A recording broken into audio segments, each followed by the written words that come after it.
we have been talking about the hydrogenation of olefins by Wilkinson's catalyst. നമ്മൾ കഴിഞ്ഞ ക്ലാസ്സിൽ ചെറുതായിട്ട് സൂചിപ്പിച്ചിരുന്നു വിൽക്കിൻസൺ കാറ്റലിസ്റ്റ് കണ്ടുപിടിച്ചാളെ പറ്റിയോ അതിനെപ്പറ്റി രണ്ട് വാക്കൊക്കെ പറഞ്ഞു. Now let us see what actually happens or what is the reaction or what is the catalytic cycle involving the hydrogenation of olefins by Wilkinson's catalyst.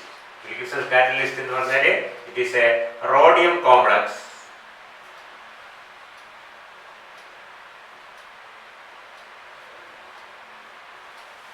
This that is a tris chloride of tris triphenyl phosphine rhodium 1.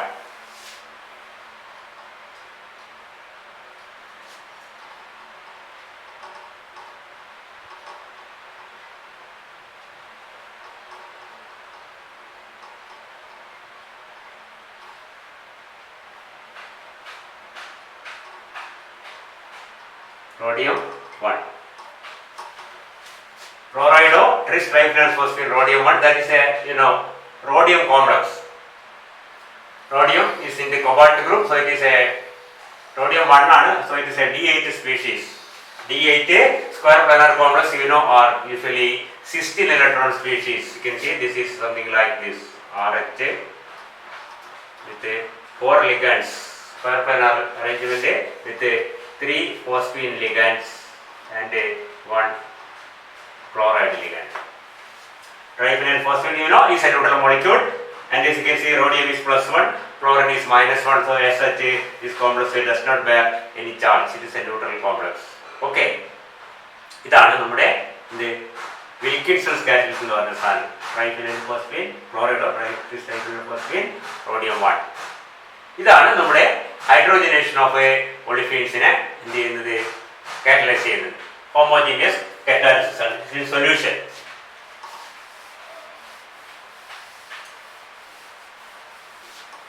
Now let us see what is the actually what all reactions are taking place, and that can be the reactions that are taking place.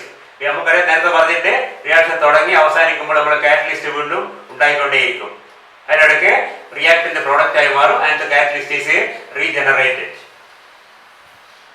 And you can see the actual catalytic species in the cycle may not be the same thing. നമ്മൾ തുടങ്ങിയ സാധനത്തിന് ആയിരിക്കണമെന്നില്ല, അത് കുറച്ച് മനസ്സിലാവും. ചിലപ്പോൾ അതിനായിരിക്കും, ചിലപ്പോൾ അതിന് താഴെ 1-2 റിയാക്ഷൻ കഴിഞ്ഞ് വരുമ്പോഴാണ് സൈക്കിൾ തുടങ്ങുക. ഇവിടെ 1-2 റിയാക്ഷൻ കഴിഞ്ഞാലാണ് സൈക്കിൾ തുടങ്ങുന്നത്. See what all reactions are taking place starting with the first the original compound. ഞാൻ ട്രൈഫിനൈൽ ഫോസ്ഫീന് പകരം പി എന്ന് മാത്രമേ എഴുതുന്നുള്ളൂ, സമയം ലാഭിക്കാനും വേണ്ടിയാണ്. 3 ട്രൈഫിനൈൽ ഫോസ്ഫീനും 1 ക്ലോറൈഡ്. നിങ്ങൾ പരീക്ഷ പേപ്പറിൽ ഇങ്ങനെ എഴുതുന്നുണ്ടെങ്കിൽ ഇങ്ങനെ എഴുതിയ കുഴപ്പമൊന്നുമില്ല. പക്ഷേ പി സ്റ്റാൻഡ്സ് ഫോർ ട്രൈഫിനൈൽ ഫോസ്ഫീൻ എന്നോ അല്ലെങ്കിൽ ആദ്യം എഴുതുമ്പോൾ ഫസ്റ്റ് എഴുതുമ്പോൾ ഇങ്ങനെ ബ്രാക്കറ്റിൽ അങ്ങനെ P is equal to PPH3 എന്ന് നമ്മൾ എഴുതി വെക്കണം. ഓക്കെ, എന്നാൽ നമ്മൾ വീണ്ടും ഇതിങ്ങനെ റിപ്പീറ്റ് ചെയ്തേണ്ട ആവശ്യമില്ല, പി എന്ന് മാത്രം എഴുതിയാൽ മതി. അവിടെ എൽ എഴുതിയാൽ കുഴപ്പമില്ല. L is ligand L is equal to triphenyl phosphine ബ്രാക്കറ്റിലാണ് എഴുതി വെച്ചാൽ മതി. ഒരു പ്രാവശ്യം പിന്നെ അത് കണ്ടിന്യൂ ചെയ്യാം. ഓക്കെ, അല്ലാണ്ട് വീണ്ടും നേരത്തെ ഓരോ ഇത് കുറേ പ്രാവശ്യം ചെയ്തേണ്ടി വരും, സമയം നഷ്ടമാണ്. എന്തെങ്കിലും ചെറിയൊരു അബ്രിവേഷൻ കൊടുക്കുക. എക്സ് ഒന്നും കൊടുക്കരുത്, എക്സ് കാലേജിലൊക്കെ ആയിട്ട് കൺഫ്യൂഷൻ ആവും. പി എന്ന് കൊടുക്കുന്ന L ligand L is equal to triphenyl phosphine എന്നുള്ളത് P is equal to ഇവിടെ പി എന്നാണ് കൊടുത്തിരിക്കുന്നത്. Okay, the first reaction that takes place on this ligand ആരൊക്കെ റിയാക്ട് ചെയ്യുന്നത്? ഓവറോൾ റിയാക്ഷൻ എന്താണ് അത് ശ്രദ്ധിക്കുക.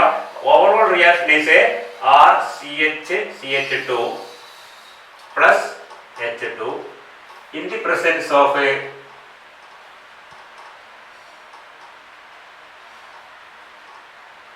the catalyst is converted into RCH2 CH3. 1 hydrogen gets added to this carbon atom so that it is saturated and we get the corresponding alkane. If this is 2 butene, you get 1 butene. If it is 1 butene, you get a butane. Okay, and reaction. ഇതാണ് നമ്മൾ overall reaction. ഇങ്ങനെയൊക്കെ നമ്മൾ ഫുള്ളായിട്ട് എഴുതണം കേട്ടോ. ഇങ്ങനെ എഴുതുമ്പോൾ ആദ്യം തുടക്കം എഴുതിയിട്ട് പിന്നെ ബാക്കി ഓരോന്നിൽ വരുന്നതുകൊണ്ടാണ് പി എന്ന് മാത്രം എഴുതുക, അല്ലെങ്കിൽ ട്രൈഫിനൈൽ ഫോസ്ഫീൻ തന്നെ കാണിക്കണം. Okay, this is the Wilkinson catalyst. Usually in benzene മീഡിയത്തിലൊക്കെയാണ് റിയാക്ഷൻ നടക്കുന്നത്. That is a homogeneous case of a homogeneous catalysis. അത് സാരമില്ല. അപ്പോൾ ഇതിലെ റിയേജൻസ് ആരൊക്കെയാണ്? റിയേജൻസ് അല്ല, റിയാക്ടൻസ് ആരൊക്കെയാണ്? ഒന്ന് ഒളിഫീനും ഒന്ന് ഹൈഡ്രജൻ, രണ്ട് റിയാക്ടൻസ് ഉള്ളൂ. മൂന്നാമതൊരു കാറ്റലിസ്റ്റ് ഉണ്ട്. ഈ കാറ്റലിസ്റ്റ് ആദ്യം തന്നെ എന്താ ചെയ്യാന്ന് വെച്ചാൽ that will undergo an oxidative addition reaction with a hydrogen. ഇതില്ലേ കുഴപ്പമൊന്നുമില്ല, നിങ്ങൾ കൺഫ്യൂഷൻ ആക്കട്ടെ, ഇത് പോകണമെന്നില്ല, ഇങ്ങനെ എഴുതിയാണ്. And gets converted into, നമുക്കറിയാം oxidative addition is a reaction in which both the coordination number and the oxidation number of the central metal increases usually by 2 units. Okay, ഇവിടെ എന്തെന്നാ സംഭവിക്കുക? Yes, hydrogen gets oxidatively added to this Wilkinson catalyst, resulting in the formation of a cis coordinate. This is 4 coordinate that is converted into a cis coordinate complex. ഇപ്പോൾ square പ്ലാനറാണ്, ഇതിന്റെ മേലെ എന്താണെന്ന് വരക്കുക. പക്ഷെ അതിന് വരക്കുമ്പോൾ വേണ്ടി ഹൈഡ്രജൻ അവിടെ എവിടെയും ചെയ്യാൻ പറ്റില്ല, because hydrogen always adds cis to each other like this. ബാക്കി സ്ഥലത്തൊക്കെ വരച്ചാൽ മതി. എൻ്റെ സീരിയൽ ഡിവിഷനെ പറ്റി അധികം ബോധേണ്ട ആവശ്യമില്ല. എന്നാലും ഓർഡറിൽ P P C L P P P C L P അവിടെ തന്നെ എഴുതാം, P P C L P. Okay, and this now undergoes a ligand dissociation. Second step is a ligand dissociation. One of the triphenyl phosphine ligands gets dissociated and we get a 5 coordinate complex of rhodium. അപ്പോൾ അതൊക്കെ വരക്കുമ്പോൾ ഇതിൽ P പോയ വാക്കി എന്താണ്? ഇവിടുത്തെ നോക്കിയിട്ട് വരച്ചാൽ മതി. ഇത് ഇവിടുന്ന് ഇവിടെ നോക്കി വരക്കാം, ഇത് നോക്കിയിട്ട് അടുത്ത വരക്കാം. ഇതൊക്കെ അവിടെ തന്നെ ഉണ്ടാവും, ഇത് മാത്രം പോകും. ഈ സാധനം പോയിട്ടുണ്ടാവും.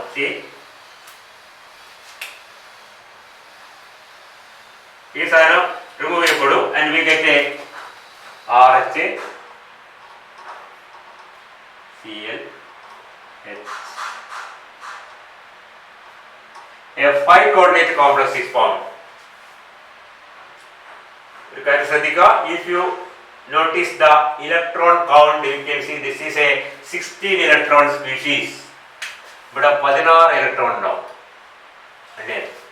റോഡിയത്തിന്റെ 9, 2 11, 2 13, 2 15, 1 16. നമ്മുടെ ന്യൂട്രൽ ആറ്റം മെത്തേഡ് ഉണ്ടെങ്കിൽ ഇതിന്റെ ഫുൾ എടുക്കുക. റോഡിയം 1 ആക്കട്ടെ, റോഡിയം തന്നെ എടുക്കുക 9, ക്ലോറിൻ 1 എടുക്കണം 10, 10 6 16. ഇവിടെ എത്തുമ്പോൾ എന്തായി?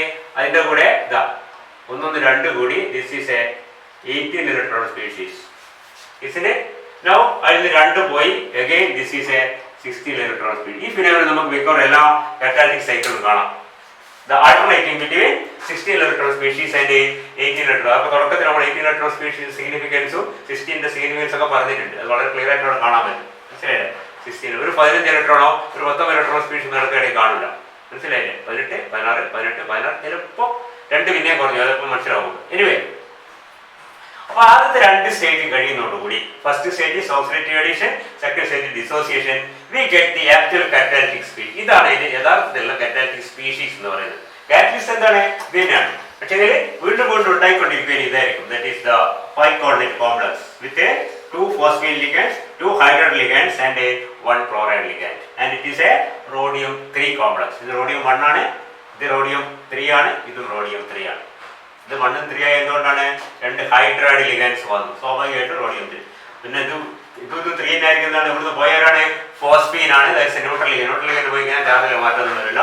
ഇത് ഇലക്ട്രോൺ കൗണ്ട് മാറി 18 16. This is A 16 electron species of rhodium 3 and this is 18 electron species of again rhodium 3. This is a 16 electron complex of a rhodium 1. ഇത് rhodium 1 ആണ്, ഇത് rhodium 3 ആണ്, ഇത് rhodium 3. മനസ്സിലാക്കാൻ പറയുന്നതാണ്. ഇത് നമ്മൾ പരീക്ഷയ്ക്ക് അല്ലെങ്കിൽ ആൻസർ എഴുതുമ്പോഴോ അല്ലെങ്കിൽ സൈക്കിൾ എഴുതുമ്പോഴോ വിശദീകരിക്കേണ്ട യാതൊരു ആവശ്യമില്ല. ഓക്കെ, അപ്പോൾ ഇതാണ് ഇവിടെ നമ്മൾ തുടങ്ങുക. അത് ശ്രദ്ധിക്കുക, 2 സ്റ്റെപ്പ്. ആദ്യ step addition of hydrogen, oxidative addition. Second one is the removal of one of the phosphine ligands. ബാക്കി നമ്മൾ സൈക്കിളിൽ ഉൾക്കൊള്ളിക്കും.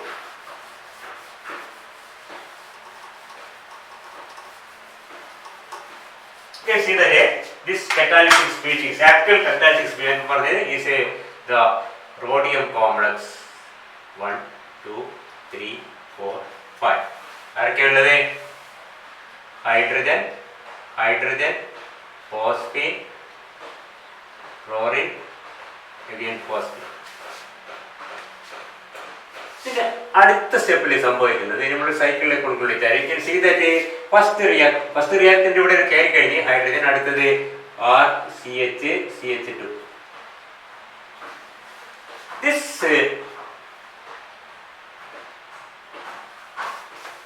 ഇതും കൂടി ചേരും. അതെങ്ങനെ കാണിക്കുന്നത്? That is this one and this one gets join together. എങ്ങനെയായിരിക്കും? നേരത്തെ ഫോസ്ഫീൻ പോയ ഒരു ഒഴിവുണ്ട്. എവിടെയാണ്? എന്താ ഈ സ്ഥലത്ത്. അവിടെ ഈ സാധനം കോർഡിനേറ്റ് ചെയ്യും. ഏത് ഫാഷനില്? നമ്മുടെ ഡിവാർ ചാറ്റ് മോഡലിൽ. ദാറ്റ് ഈസ് ദ പൈ ബോണ്ടിന്റെ ഇലക്ട്രോൺസ്. ഇവിടെ ഒരു വേക്കൻസി ഉണ്ട്. നമുക്കറിയാം 16 ഇലക്ട്രോൺ ആയുള്ളൂ. 18 നല്ലത്. കാരണം സിക്സ് കോർഡിനേറ്റ് കോംപ്ലക്സ് 18 ഇലക്ട്രോൺ ആണ് സേഫ്. അപ്പോൾ എന്ത് ചെയ്യും? ഫോസ്ഫീൻ പോയിട്ട് അവിടെ ഈ ലിഗാൻഡ് അറ്റാച്ച് ചെയ്യപ്പെട്ട് കഴിഞ്ഞാൽ that gets converted into RH. ഇവിടെ നോക്കിയവർക്ക് നോക്കുന്നു. ആദ്യം ഇത്ര സിക്സ് കോർഡിനേറ്റ് കോംപ്ലക്സ് എങ്കിൽ 1 2 3 4 5 6 എണ്ണമാണ് വരച്ചേക്കും. എന്നിട്ട് ആരൊക്കെയാണ് ഉള്ളത്? P H H P C A. ഇവിടെ ആരാണ് ഉള്ളത്? പുതിയ സ്ഥലത്ത് ഇവിടെ നമ്മൾ ഒളിഫീൻ ഉള്ളത്. ഉണ്ടോ?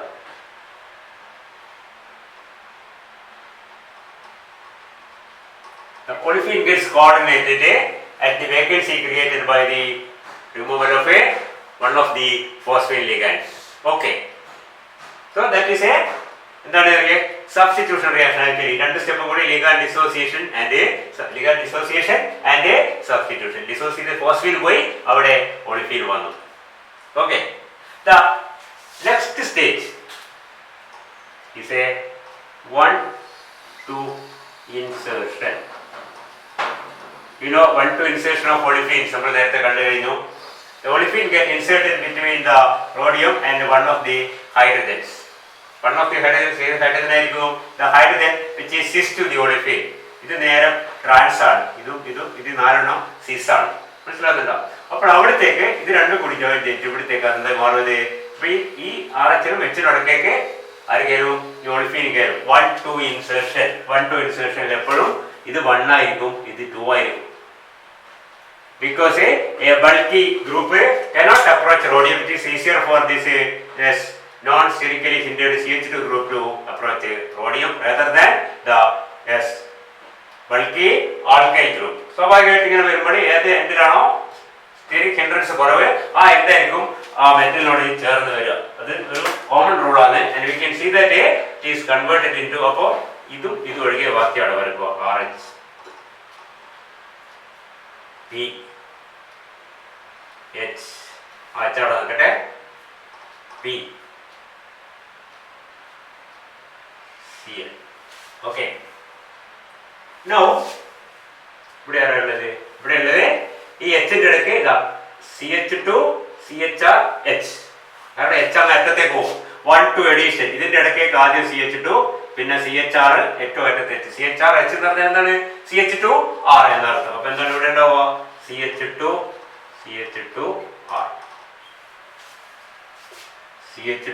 CH2R. Or alkyl complex. This is a olefin complex and olefin ligand gets converted into the alkyl ligand. Okay, this is a 1,2 insertion. ഓർമ്മിച്ചിട്ടുണ്ടോ? ഇതിന്റെ റിവേഴ്സ് എന്താണ്? ഇതിന്റെ റിവേഴ്സ് ആണ് ബീറ്റാ ഹൈഡ്രജൻ എലിമിനേഷൻ. എന്താണ്ടാവുക? ഇത് ഹൈഡ്രൈഡും എന്തായി മാറും? ബീറ്റാ ഹൈഡ്രജൻ നെച്ച് പോകും. എന്താവും? CH2 ഡബിൾ ബോണ്ട് CHR ആയിട്ട് ഈ രൂപത്തിലേക്കായിട്ട് ഹൈഡ്രജൻ പുറത്തു പോയിട്ട് ഇതിന്റെ റിവേഴ്സ് നടക്കുമെന്നല്ല പറഞ്ഞത്. ഓർമ്മിക്കാൻ പറഞ്ഞാൽ 1,2 ഇൻസേർഷന്റെ ഓപ്പോസിറ്റ് ആയിട്ട് ഇവിടുത്തെ ഓപ്പോസിറ്റ് ആണ് ബീറ്റാ ഹൈഡ്രജൻ എലിമിനേഷൻ എന്ന് പറയുന്നത്. നമ്മൾ തൊട്ട് മുമ്പേ 2 ക്ലാസ് മുമ്പേ കണ്ടിട്ടുണ്ട്. Okay. Anyway it's converted into a alkyl ligand. The next step. Now the next step. Now what happens is a reductive elimination. Reductive elimination of say this and this. Reductive elimination സംഭവിക്കുന്നത് നമ്മൾക്കറിയാം. 2 fragments ഒരു molecule ആയിട്ട് R and R combine to form a molecule RR or R and H combine to form an alkane or R and X combine to form alkyl halide അല്ലെങ്കിൽ H and X ഇങ്ങനെയൊക്കെയാണ് എന്ത് ചെയ്യുന്നത്? Eliminate ചെയ്യുന്നത്. In reductive elimination the oxidation state of the metal automatically decreases by 2 units. The electron count also changes, the coordination number changes, all things change, and you can see that this rhodium complex undergoes a reductive elimination with the elimination of these 2 species. എന്താണ് പോവാ? അവിടുന്ന് പോകുന്നത് ഒരു ആൽക്കൈനാണ്. അവർ പുറത്തേക്ക് പോയി.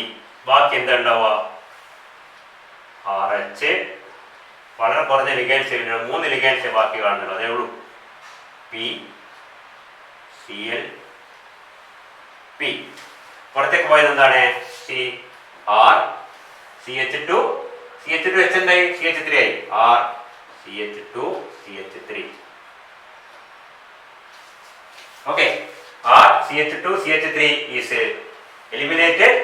Actually that is the product. നമുക്ക് വേണ്ട ഇതാ R CH2 is reduced into R CH2. പുറത്തേക്ക് വന്നു പിടിന്താണ് this 3 coordinate complex. Yes,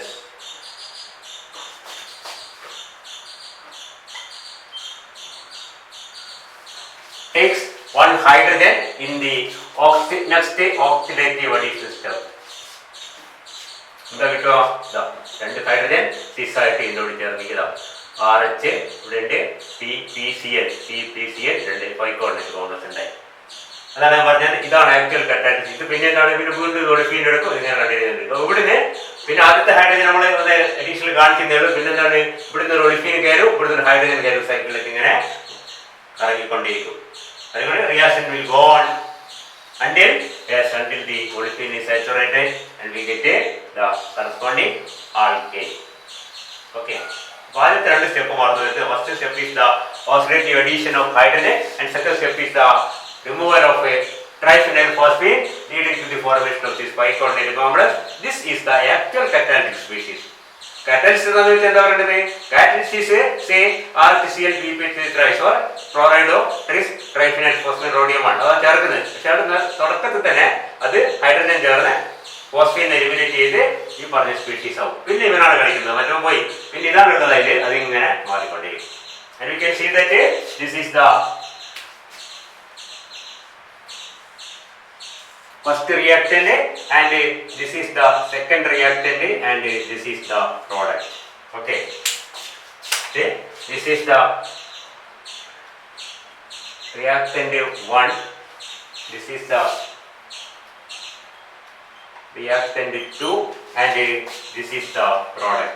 അപ്പോൾ ഓരോ സൈക്കിൾ കഴിയുമ്പോഴും എന്താണ് കുറെ ഇത് ബാക്കിയുള്ളത് പിന്നെ എന്ത് ചെയ്യാം? ബാക്കിയുള്ളതിന് കൊണ്ട് റിയാക്ട്. അതാണ് കാറ്റലിസ്റ്റ്. ഇത് കുറച്ചേ ഉള്ളൂ.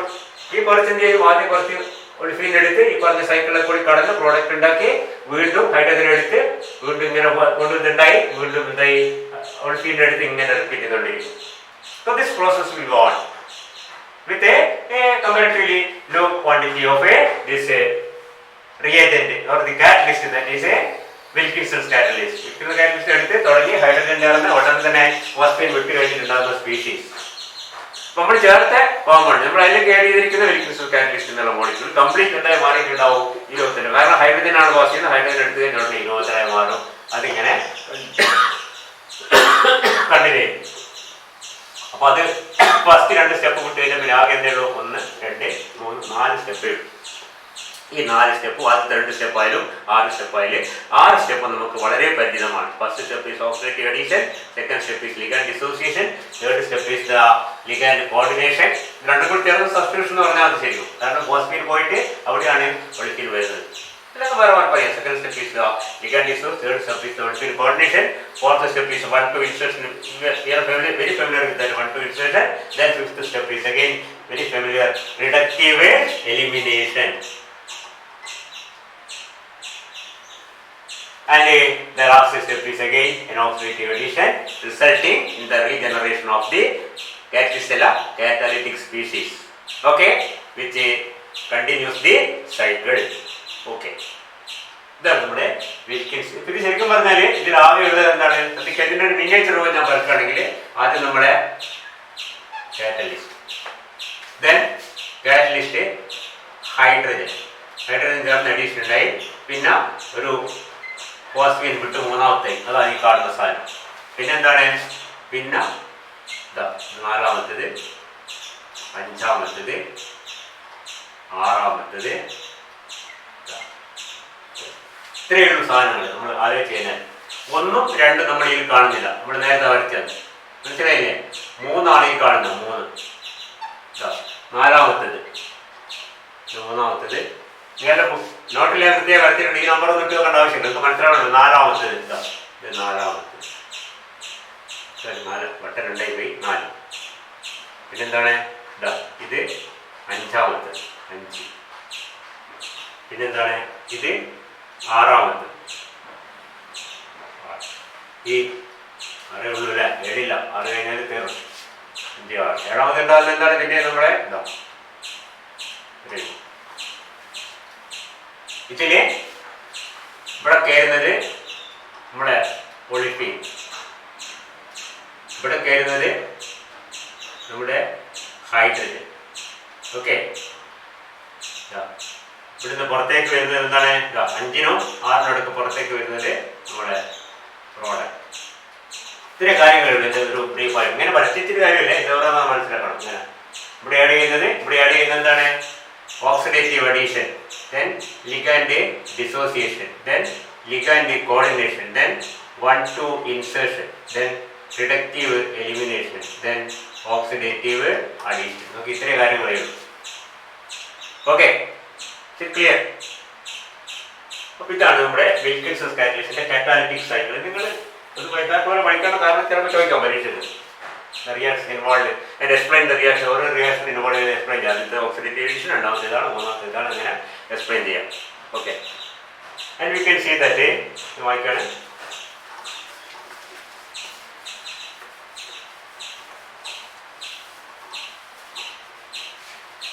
In the hydrogenation of a olefin, ആദ്യത്തെ ഒരു പോയിന്റ്, the simplest olefin, ഏറ്റവും സിമ്പിൾ olefin ഏതാണ് നമുക്കറിയാം, that is ethene.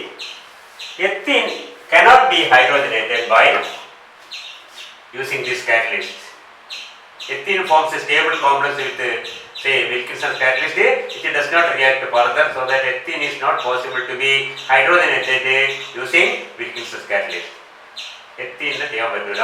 പിന്നെ alkynes, alkynes are also of course get hydrogenated, but it is difficult to control the hydrogenation because it cannot be stopped at the alkene ആവണല്ലോ, alkyne ആക്കാൻ പറ്റും direct ആയിട്ട്, അല്ലാണ്ട് എന്താ alkene സ്റ്റേറ്റിൽ control ചെയ്യാൻ ബുദ്ധിമുട്ടാണ്. Of course it gets hydrogenated, but it is difficult to control or stop it at the alkene stage. You can convert the alkyne directly into not the alkene but the രണ്ട് molecule ചേർത്ത്, കാരണം alkyne ആൽക്കീനായി alkene പിന്നെ react ചെയ്തുകൊണ്ടിരിക്കും, അവസാനം നമുക്ക് കിട്ടുന്ന എന്തായിരിക്കും? Alkyne ആയിരിക്കും. അതൊരു പ്രശ്നമാണ്. പിന്നെ if you hydrogenate a olefin or olefin with a more than one polyolefins are more than one double bonds, ഒന്നിൽ കൂടുതൽ ഡബിൾ ബോണ്ട് ഉള്ള കോമ്പൗണ്ട് നമ്മൾ ഇതേപോലെ ട്രീറ്റ് ചെയ്യുകയാണെങ്കിൽ you can see that the least sterically hindered double bond is selectively hydrogenated. മനസ്സിലായോ? least sterically hindered double bond. ഇപ്പോൾ 2 double ബോണ്ടിൽ ഏതാണ് കൂടുതൽ സ്റ്റെറിക്കലി അൺഹിൻഡേർഡ് ആയിട്ടുള്ളത്, അവിടെയാണ് ബോണ്ട് ചെയ്യപ്പെടുന്നത്. Least sterically hindered or most sterically unhindered double bond is saturated selectively compared to the other one. ഒന്നിൽ കൂടുതൽ double ബോണ്ടുള്ള molecule ആണെങ്കിൽ അതിൽ ഏറ്റവും ഓപ്പൺ ആയത്, അതായത് സ്റ്റെറിക് ഹിൻഡ്രൻസ് ഏറ്റവും കുറഞ്ഞ ഡബിൾ ബോണ്ട് ഏതാണോ അതിനാണ് ആദ്യം നിന്നത് സാച്ചുറേറ്റ് ചെയ്യുക.